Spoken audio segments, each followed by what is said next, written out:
Good morning, everyone, and welcome to the Daily AI Show. On today's show, can society balance the benefits of AI creeping into K-12 education with the need to preserve development of foundational learning and thinking skills in young minds? Or do we risk outsourcing the cognitive work of thinking to machine intelligence for students of the next generations?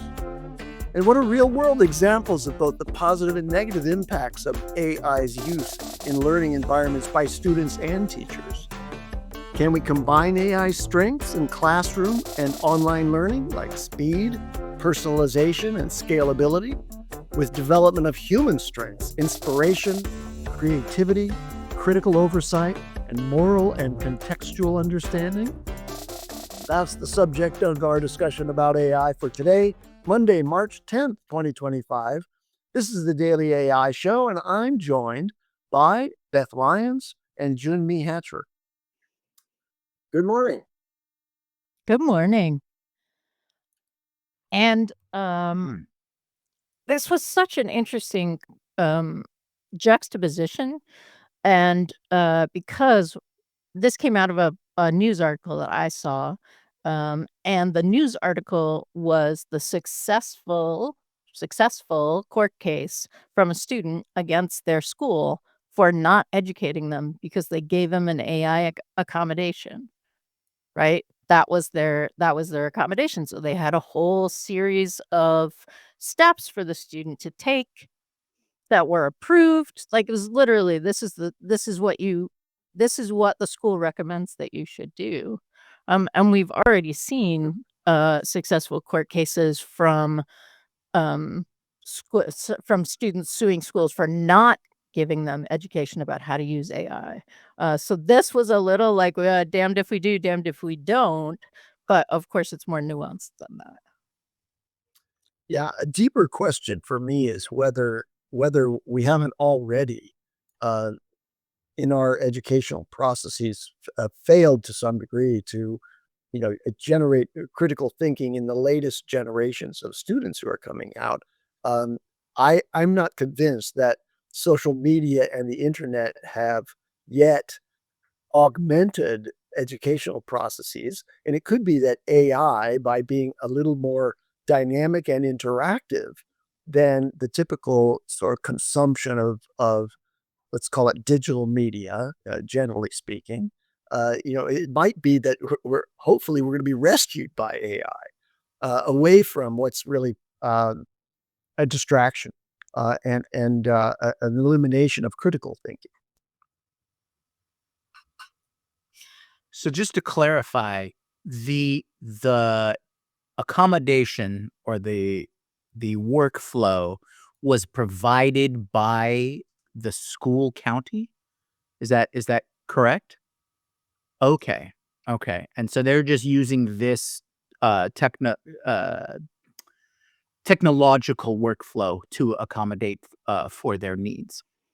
Right. But it seems like, and I don't have all the nitty-gritty details from the court case itself, but from what I'm reading here, it's they provided a multi-step workflow so that the student could continue their educations and get their 3.4 GPA and things like that.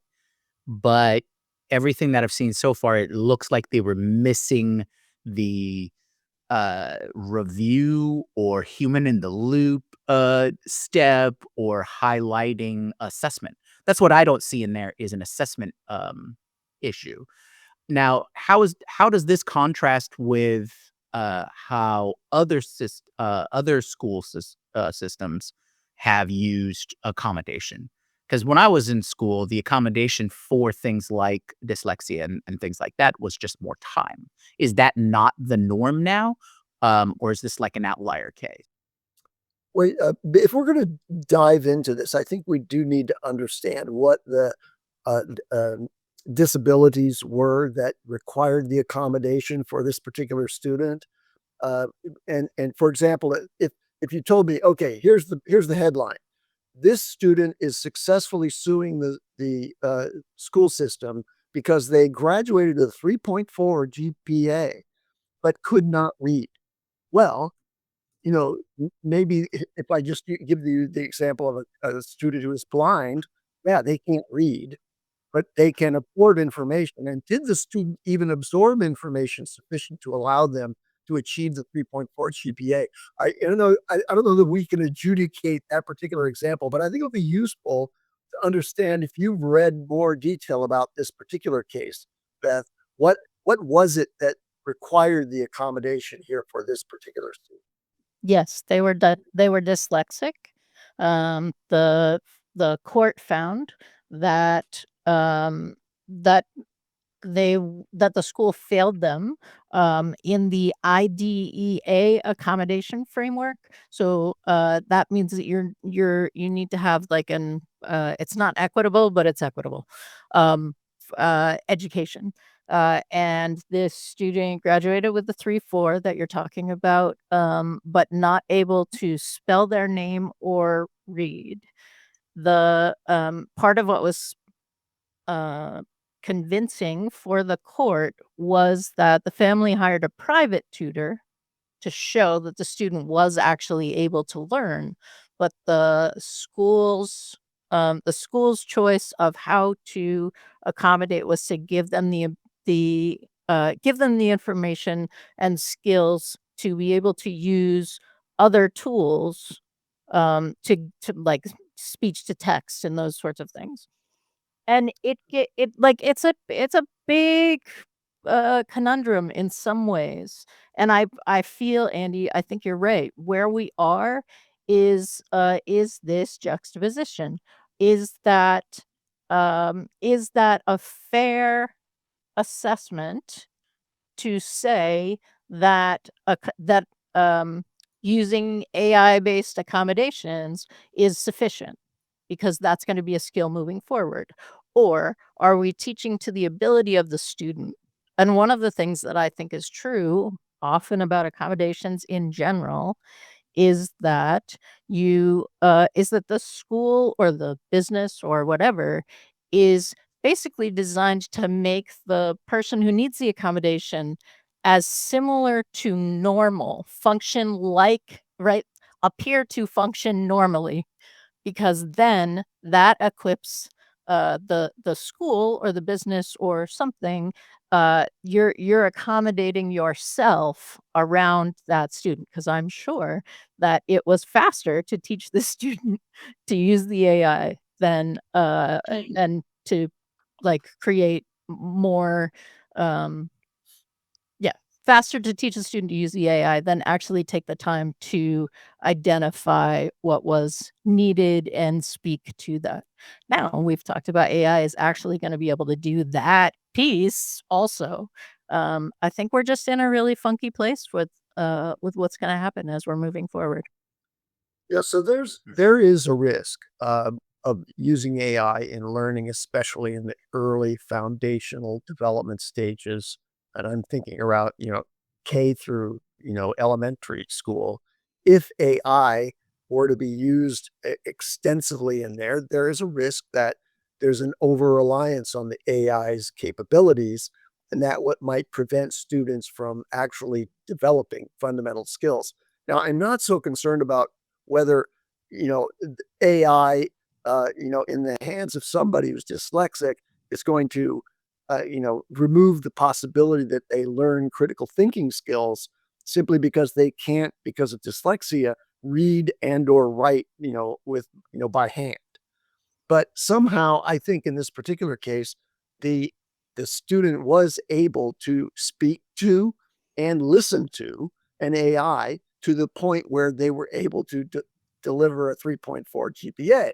So let's move away from the disability case to the general case, which is okay, we have a classroom of students and, will students be able to do the basics, if they're now leaning on and over-relying on AI to generate content? And so this is the idea of offloading cognitive skills to a machine intelligence. And in the process of doing that, losing the struggle that is posited to be essential to the development of your own mental capacities. Uh, and so things get easier for students. That doesn't mean that they're going to learn better.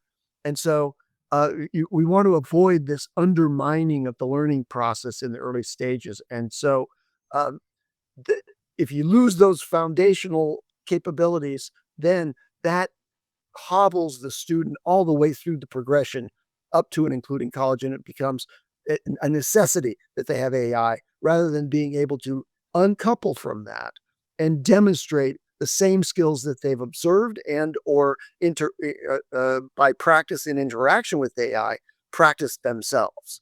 Mhm.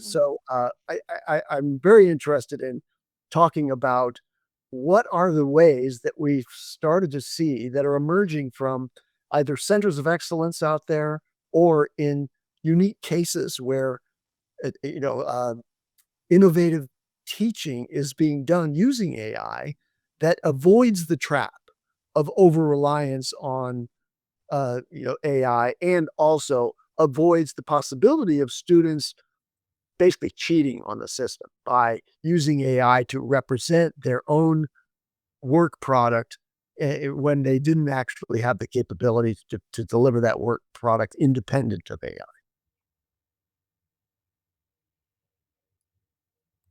Yeah, I think that's a great analysis of what the question is, right? And in the past, we have talked about AI in education in various aspects. And I think one of the pieces that I have seen is beyond closing the gap, right? Because the technology is going to grow better and faster and things like that, is finding where the correct fit is within the educational system. Uh, but I think it brings up an opportunity to reassess what is valuable in the education and refocus maybe on those more valuable skills. Because so in the last, I don't know, I when I went to college and high school and all of those, and this was a while ago. Don't get me wrong, but the same kinds of processes and um, getting school systems and schools to adapt to new technologies. Those kinds of hurdles existed then as they do now, right? Um, and so it becomes more a matter of reassessing the systems themselves, right? It's always a matter of catch up. What is most important, and um, how can we build upon the existing system or replacing the system with more useful focuses? Because the system I grew up in was a mill, right? It was get kids with basic skills from one grade to the next to graduate and then out into the workforce, right? If you were lucky, you went instead of local trade, you went into college, and I put air quotes around lucky. Um, and you were on that track. So if they notice that, oh, you do well academically according to their scores and things, they try and put you into the collegiate track there. And so that was all part of just getting you from point A to point B and out of the K-12. There wasn't really a focus of, hey, can this the lifelong journey of education, what are the skills that are gonna help this student throughout their life, throughout them being in the workforce, in their own life, as a better human being, all of these kinds of things. And Andy, you touched upon it, as one of those main skills is that critical thinking. Because if you have that ability, you can analyze anything coming into your feed or into your life and analyze it for, okay, is this correct for me or not? are these in alignment with, facts that I understand or available to me? What are my resources? Basically breaking all of that kind of stuff down. And so I'm looking at AI as an ability for us to reassess that system. I know it's a bit around roundabout way to just get to that point where I think the system needs to be assessed so that we can find the right position for AI in there. Now, Yeah, the I specifics, like I I like think the that's way something you that framed that. I like the way you framed that because one of the major criticisms that one would have about the existing system is that teachers are driven increasingly to teach to the tests, the standardized tests that are the sort of the waypoint markers of whether or not you've passed a grade level and can move on to the next one. But, those tests typically are tests of knowledge, not tests of problem solving ability or critical thinking skills. So one of the things that AI can support and that ought to be a part of the planning of the future systems for education is sort of reimagining how we assess students instead of just measuring their ability to recall things in a multiple choice exam. uh, Instead, measure continuously in a scalable way their application of knowledge, their analysis, their creativity. And so, for example, AI and AI tutorial interactions after the classroom sessions, which are important for socialization skills and for other human interaction skills. But after that, we know from the Harvard study at a much higher grade level than the early foundational education, we know that providing an AI interactive tutor dramatically improved the learning outcomes for students in a basic physics course at Harvard. So we know that it can augment the educational process, but there are some ways to just shift the way we assess students that could really amplify that. So, f- for example, you assess the process of their learning rather than just their answers at the end of the learning modules. So, for example, you have an AI that's interacting with and reasoning with a student in a kind of Socratic dialogue, and that is the basis of the AI's assessment and ultimately personalization and delivery of the educational materials in that Socratic dialogue. And we know that that one-on-one mastery learning method is far superior to the one-to-many classroom system delivery of knowledge, okay, transfer of knowledge. So that's promising, and that's enabled uniquely by the ability of an AI system to do personal interactions with each individual student and personalize those interactions with those students based on its assessment of what the level of thinking and what the level of knowledge is of the student that they're interacting with. But that requires a change in assessment to allow us to move to the AI doing the assessment rather than the teacher delivering a test and having the Princeton educational, for-profit system, whatever that is, Princeton. I forget, maybe some new company now, but I think it was Princeton was not the educational institution, but there was a system that delivered all the tests, right? Right. So, does anyone remember what the name of that one was? Uh, I don't, but I'm curious, Carl, how this impacts you because you of us have a kid who's currently in school and you also are in Canada. And I'm not sure if that's more of a teach to the, like, do you all teach to the test as well? Is it based on sort of a common assessment moving forward, or are you a little more individualized? No, we teach how to not tariff other countries. That's what we teach. Funny enough, there was actually there was a line that somebody said. It was I saw it. It was a comment. Shoot, I forgot what it was. It was related to that too. So, oh yeah. somebody was complaining about something, and they're like, oh, that's too bad. From Canada, thoughts and tariffs to you. So anyway, that was another thing that's responded to something else that we thought was very funny.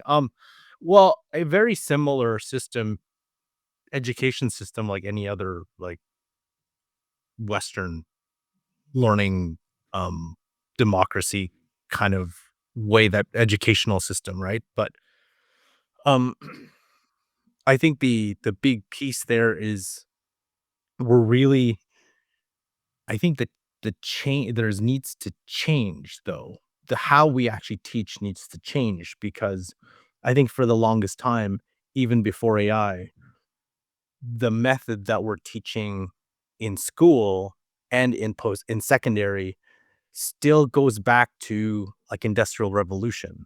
Like you still there's a reason why there's a bunch of students with one teacher to tell them to do something, because to leverage the technology in the industrial revolution, that's how you kind of did it, right? You have to deliver your knowledge to mass groups of people at different levels, and you go one to one to one, like, as they grow, as they get more knowledgeable, you go to the next level. So, but it doesn't make any sense, especially now. But even before AI, right? Because it's like a lot of people are like, did any of the things in school, there's always the debate, did anything in the school help you with your job today or do whatever you did today? And there's always one side that says, no, it didn't. I didn't learn anything. And there's one side that says, well, you did, because, learning to network, connect with people, so and so, like, all the things that you need to do.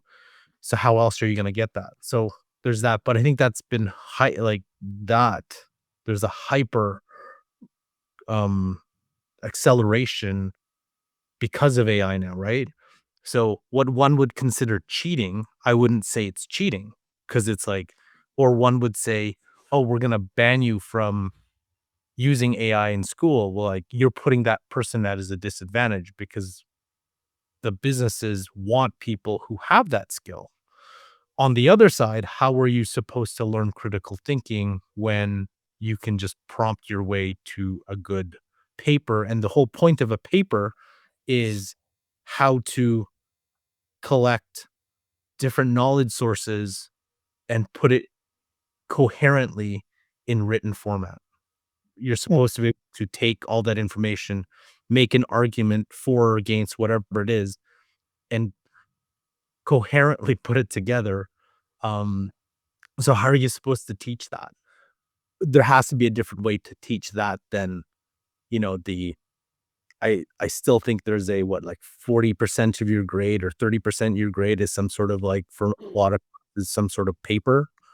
Unlike, but it may be different in other, because I know my undergrad was more in social science than it was in engineering or sciences or math, which I would imagine the paper's a little different. And then same thing with grad, still either a project or a paper. So how are you supposed to develop those skills now? If you, like, there has to be a fundamental overhaul, I think, of education in general.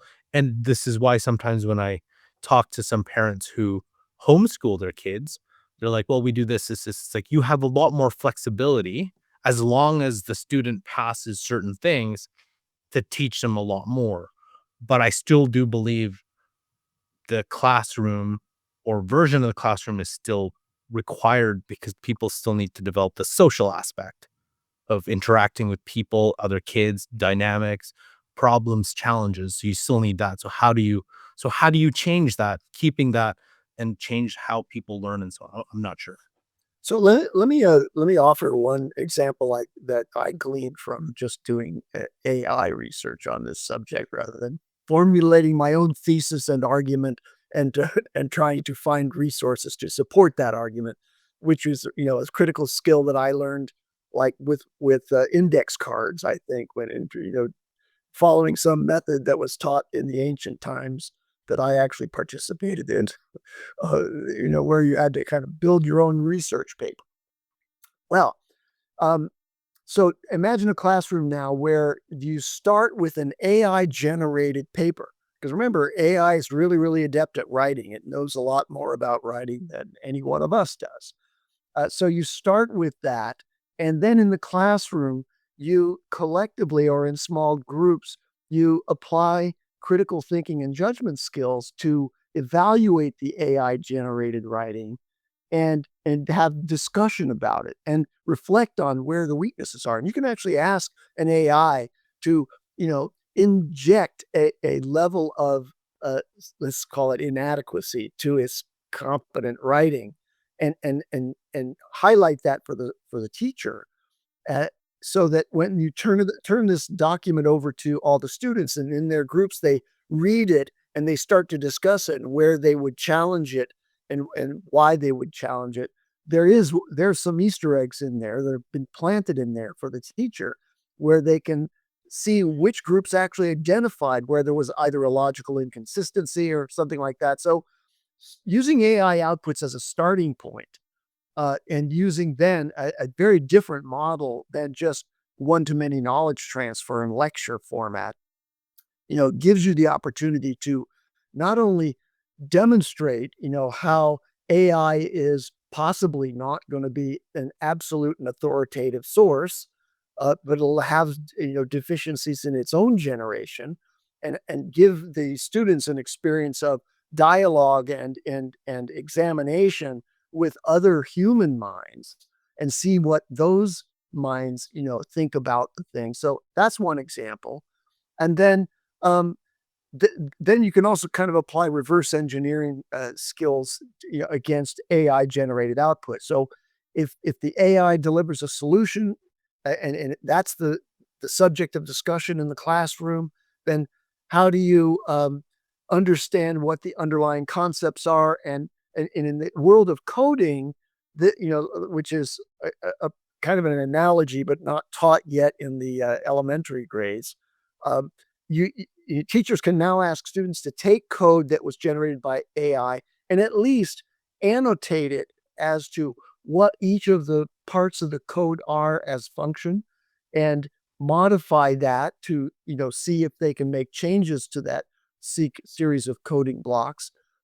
Now apply that to creative writing and or expository writing that you're doing for to create a narrative and or an argument, and you do the very same thing. Oh, where does the thesis appear in this particular sequence of blocks of writing that came from the AI? Did it happen in the very first paragraph or did it happen later on? It only emerged out of some presentation of a series of arguments. Uh, this may be getting a little too technical for the elementary school, but you can see how those experiences would actually deliver some experience of critical thinking and analysis that probably doesn't exist today in most grade school and or high school classrooms. So education in the presence of AI may actually ultimately be a better education than just education in the presence of the internet. Jude in our comments was saying that that education really shifted once the internet was a ubiquitous thing that you could reference in an educational kind of way. What I wonder is are we are we going to a point where teachers are going to need to use AI to evaluate things that students did with AI, right? So, are you having a Socratic conversation with the AI and then with the teacher? So, like, are you basing the grade? Is the teacher basing the grade? Sorry, I studied voice in college, and I people may not know this, but your grade in voice is just based on a jury. You do the whole semester and then you sing in front of people for 2 minutes, and that's your grade. I'm concerned that we're moving into that simply because of teachers' time. Is Are there any you performance anxiety associated with that particular law? I had many things to say about it. Yes, there's a fair amount of performance anxiety, and it's also just not an effective way to assess uh, a, a, a semester long or a year long gathering of experience in education. And that's what I'm concerned about is if we're going more toward experiential, how we're evaluating it or how we're engaging with it. I want to know how you're evaluating it. I'm sensitive to what teachers have to do and the points that they have to evaluate. But once you get above a certain amount of information, aren't the teachers also going to use AI to help them? That's a great aspect to focus on is from the teacher's ankle. And to answer your question, Beth, I think yes, it may not look how like we're imagining it right now as oh, we're doing this, so the teacher has to catch up to do this, and go back and forth and that kind of thing. But I more imagine that our initial move would be to just help the teachers, right? Teachers undeniably are overworked. They requirements of them are immense. The amount of time, how many students they have to teach at any one time, the limited resources. We've heard all the stories that they've had to spend their own money to get what they feel are the minimum resources to help teach their students and provide an education. So you don't get into teaching unless you love it, kind of thing. Well, with AI, we can supply a whole plethora of resources for teachers. I don't think there's a teacher out there who wouldn't love a TA for for one-to-one, right? There's still gonna be this aspect of rote memorization and just, getting facts to the kids, right? So, AI agents having an AI agent that's built around a personal assessment for each student to dial in to their learning method to help them with that stage would alleviate a lot of pressure for the teacher to then have those deeper interconnects and have those deeper conversations where we can talk about critical thinking using the Socratic method, all of these things and techniques that take time that on average teachers and students don't have. Now, if we look Here's at on a great example. Here's a great example to support your point. The Singapore Ministry of Education uses AI-driven tools for the teacher to free up teachers to focus on higher order skills. So they do automated grading of the basics, like finding routine errors in grammar and so on. But the teachers are tasked with assessing content and reasoning in this interaction with students. And that preserves the focus on critical thinking and creativity rather than just the rote markup of some papers turned in by each student. Yeah, So exactly. so is that then so, like, we're still talking about, it feels like we're still talking about K through 12 in some ways, but does that then eliminate the possibility of the lecture hall once you get into college? Because how are you doing that in terms of evaluating the critical thinking? And I'm not saying that the lecture hall is a great idea, but, I was Right. definitely in classes with 200 people and that, I guess was sort of graded by the TA, or maybe there were multiple TAs? Like, what is your teacher to student ratio if that is your paradigm that you are evaluating the critical thinking? Well, I think you don't no longer need the 2 to 300 people lecture hall. That's I think that's more presentational than educational, right? In the sense where you really want that as close to a one-on-one engagement with the students. And there's aspects of that where it's important to have just large enough group to have discussions between students and between the facilitator, between the teacher and the students. And so that number, I think, is around like a dozen or so, based on something that I've read probably a million years ago, and that could be different now. But it's valuable to have at least a certain size of group to have cross talk or cross discussion. Now, the 2 to 300, I see that a lot in colleges or in universities, mainly for the courses that are required, and they need to get as many students through those required courses as possible. This is your English 100 courses. This is what fills the lecture hall. Or if it is an actual lecture talking about a subject and it's a presentation from a professor, about their research or a study or whatnot, that becomes more a dissemination kind of thing. And that's where you show up for those kinds of things. But I think in most cases, those 200 or 300 people per class is merely for those base requirement classes, usually freshman and sophomore classes that people are forced into. Now you don't have to have that anymore. And I think that's the key takeaway.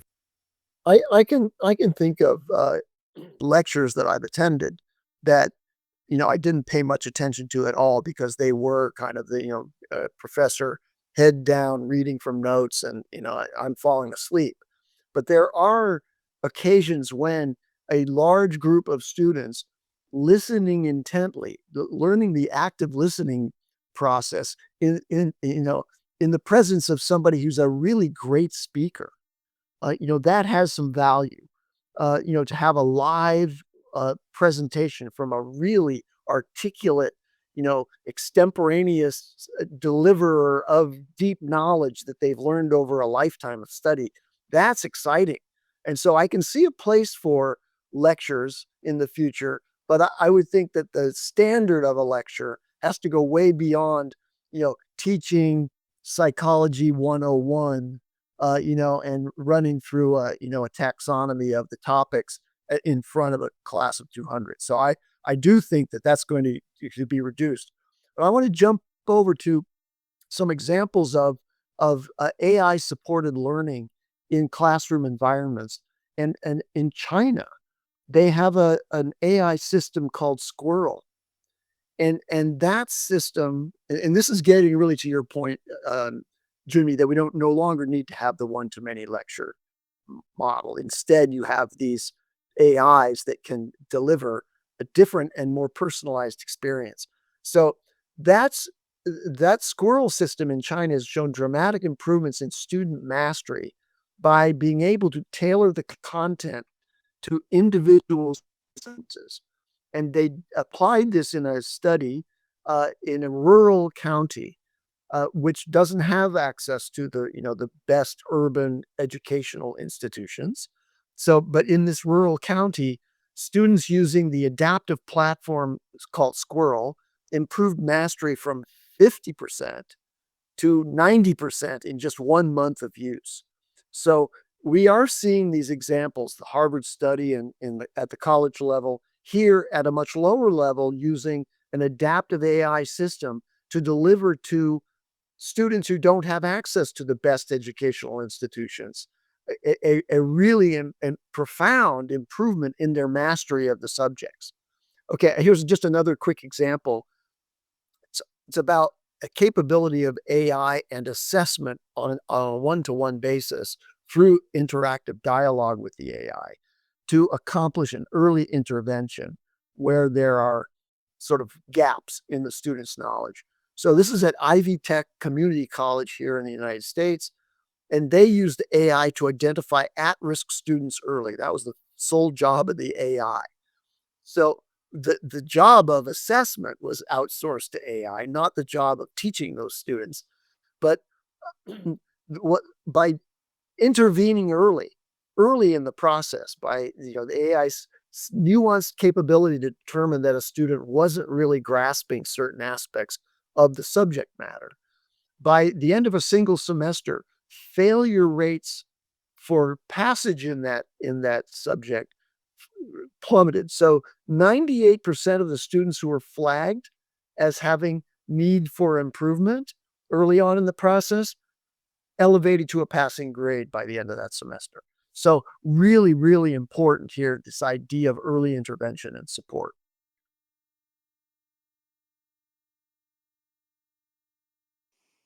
Yeah, I think it'll be a It's good, a mic drop right a there. good There we module go. with Okay, that. let's wrap up.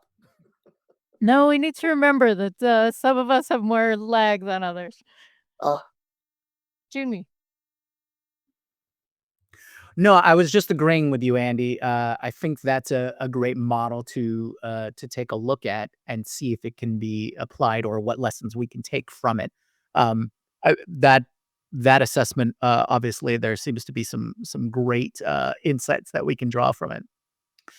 But I think to cap my thoughts on this particular situation is we beyond just assessing the system as it is, this is an opportunity for us to make those massive changes, to switch from the industrial revolution model to a more modern day useful model where it's a focus on the lifelong education of a student, giving them the skills or having them learn and create the skills that they will need and reuse throughout their life, because nobody wants to grow up with the idea that you're being educated to work for somebody else. Um, but also, there is tons of opportunities for us to also support, enhance, and change the lives of the teachers aspect. And remember, these are the people that want to be there and help educate your children, right? So it makes sense to make their lives and their work more fulfilling, more useful, and easier for them to accomplish. Because anyone who has a great passion for anything will succeed in whatever it is. It's because they have that motivation and internal drive to really develop it and explore whatever it is. And that's what teachers are for education. So I think there's two sides of that coin there is one to enhance the abilities of individual students to be able to think for themselves, and two, to enhance the abilities of teachers to being able to draw that out and help the students learn that. And that's basically the way I'll book it. So, I'm just gonna say the question that's popping in my head in relation to what you're saying, which is, how are we defining success? And, do we need some redefinition of success? Because success in a bunch of things isn't based just on my ability to understand it or even to do something, because there is a social aspect of that or a public aspect of that, right? So putting a portfolio together, writing about it on LinkedIn on a regular basis, engaging with those kinds of interactions in a social media context. But at some point, I'm also going to need to engage with people. Very likely that is going to need to happen. So is success just the ability to do something, or is success the ability to do something within a context of a society, of a profession, of a company, those kinds of things? And how are we measuring that? Because I'm not sure we are. Well, what I wanted to talk about was just funny because Jumi said, "Well, no one wants to think that they're being prepared to work for somebody else, but we are. The entire education system is set up to make you think you are probably gonna go get a job with to work for somebody else." Um, and I think that's this kind of ties in AI kind of ties into I don't know what did they call it, the grand um I don't know if you call it the grand bargain or something, but like the belief that if you go to school, if you go to post-secondary school, get a degree and get a job, you will accomplish what the vision of the, I guess, the American dream, the Canadian dream, whatever that is. I think people understand that's inherently false. that is not a guarantee. In fact, you probably come out of school with hundreds of thousands of dollars in debt, work for a company that could fire you at any time, and not be able to pay off your debt, and not be able to afford a house because houses are way out of your price range unless your family has property or money that it comes in. You are kind of out of luck, kind of SOL there. So that in itself, that whole piece, and I think a lot of Gen Z are really understanding, hey, wait a minute, this is not, like, why do I do this?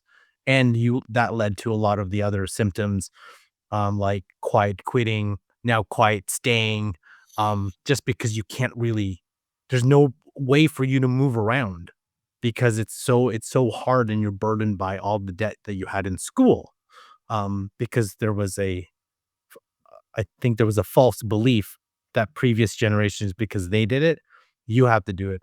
And then there was a whole backlash against hustle culture, why you should work hard, but why should I work hard when the people above me are making 10x more than I am, and I can't barely pay off my loans and I can't afford a school? Like, why would I have to? So I think people are like, "Oh, this generation's lazy." I'm like, "No, they're not. They're just smarter, and they're kind of figuring out that maybe, yeah, every single generation is going to look down to another generation, think that they're lazy." And I think the only generation who has any worth of salt to actually say that is the golden generation, because out of all those generations, that generation was on the fields of Normandy, on the beaches of Normandy, versus everyone else complaining about return to work. But that's a different conversation, I think. Um, but I think AI itself changes that dynamic. It's like, wait a minute, we have to revisit that because you can't expect this whole system to keep churning along. And then you can start arguing the political aspects. Well, is this why, people were angry at the political system because they couldn't find a way to get ahead for themselves? And there's that aspect too. So I think this ties into a whole or broader social economic question of the systems that we have today.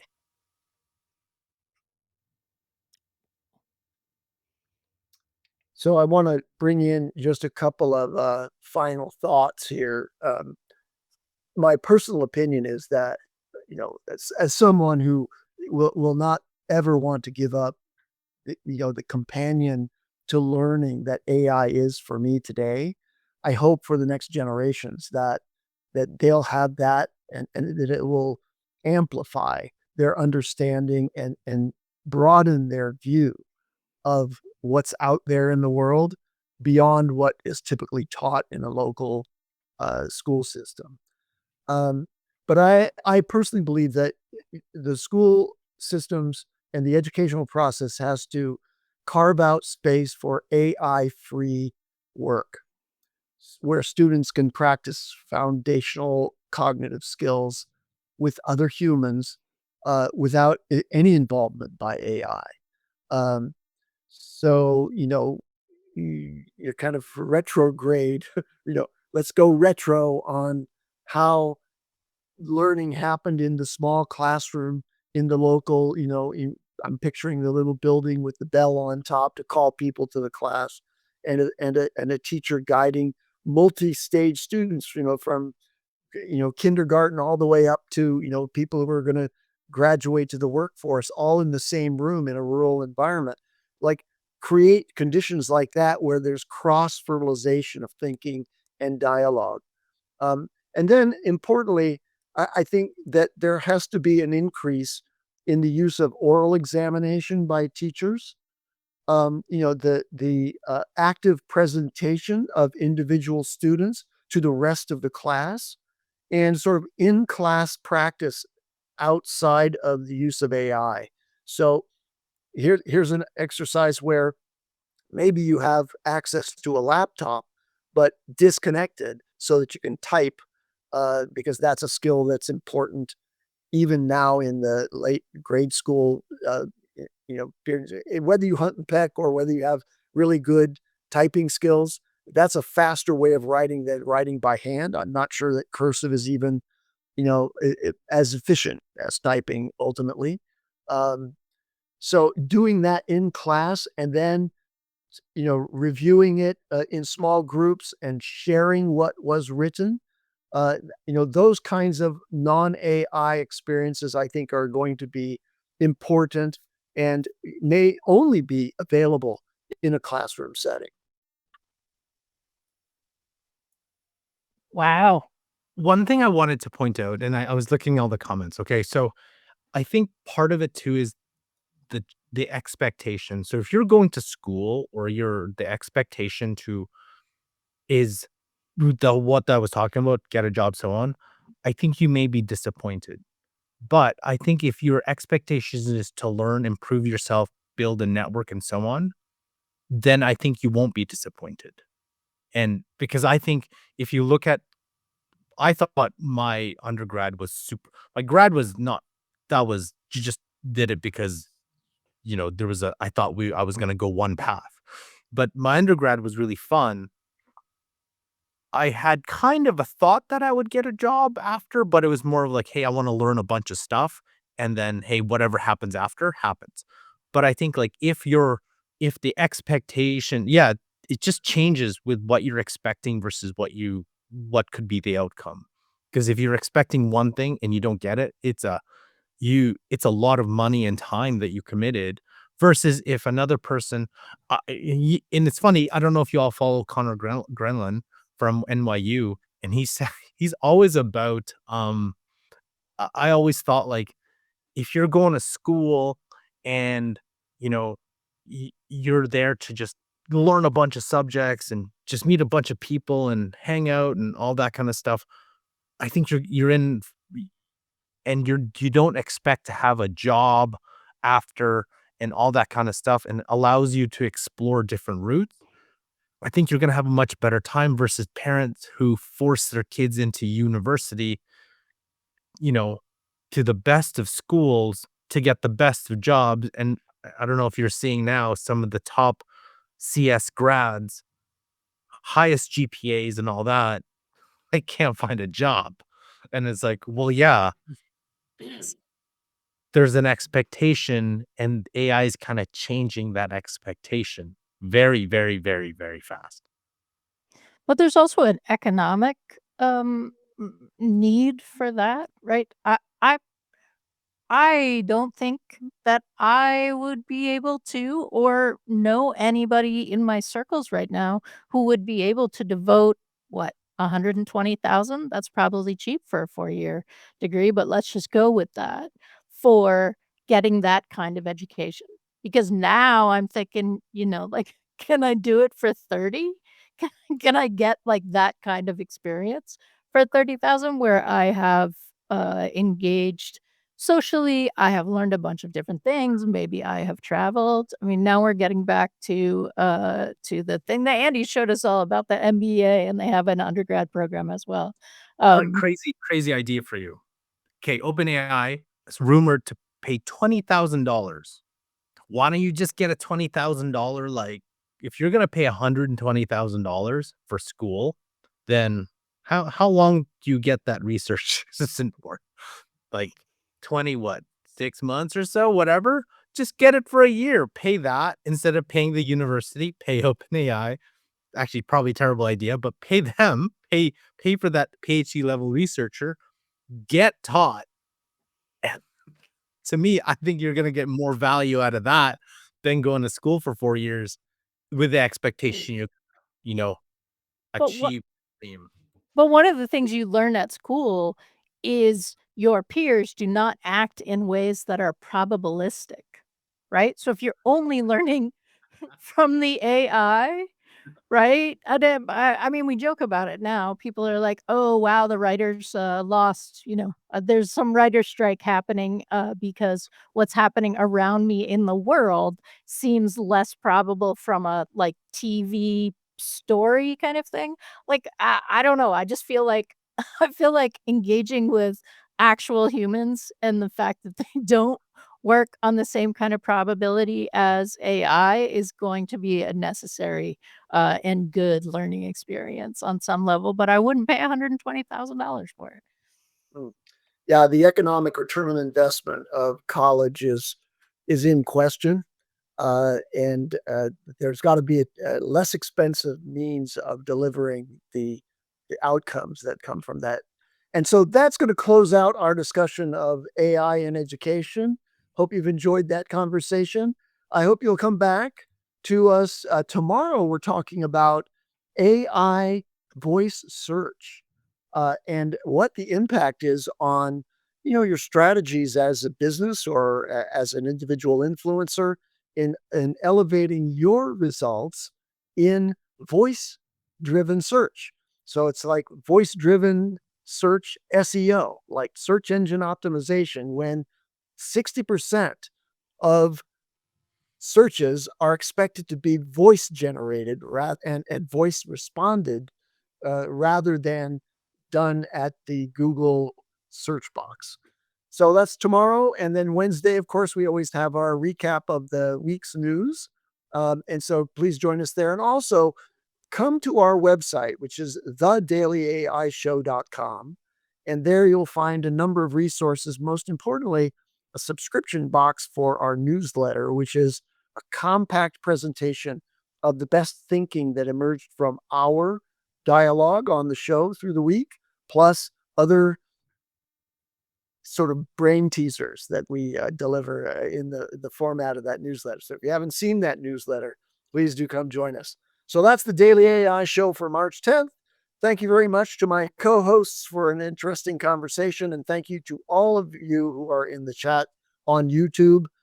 There's a great conversation there that I hope is visible even after we publish the show. You can go back and see what our listeners talk about. And with that, we'll say goodbye and we'll see you tomorrow. Aloha.